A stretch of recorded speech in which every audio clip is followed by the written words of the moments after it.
Bharat Ratna doctor Babasaheb Ambedkar स्मारकासमोरील स्टीलचे barricades त्वरित हटविले नाही तर किशोर सांगोकेंचा उपोषणाचा इशारा. खोपोली वरील रस्त्यालगत भारतरत्न डॉक्टर बाबासाहेब आंबेडकर यांच्या स्मारकासमोरील खोपोली नगरपरिषद गाळ्यासमोर स्टीलचे बॅरिकेड्स वाहतुकीचा व सार्वजनिक कार्यक्रमास अडथळा ठरत असल्याने ते त्वरित हटविले नाही तर उपोषणाचा इशारा बहुजन युथ पॅन्थरचे खोपोली शहर अध्यक्ष किशोर साळुंके यांनी दिला आहे.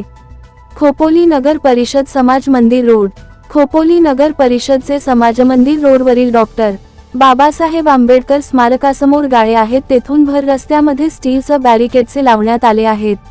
यामुळे रस्त्याच्या वाहतुकीस अडथळा निर्माण होत आहे. तसेच स्मारकासमोर होणाऱ्या प्रत्येक सांस्कृतिक कार्यक्रमास, जयंती वगैरे कार्यक्रमास अडथळा होत आहे. मोठ्या सभा या ठिकाणी होत असतात, त्यास या बॅरिकेड्समुळे अडथळा निर्माण होत आहे.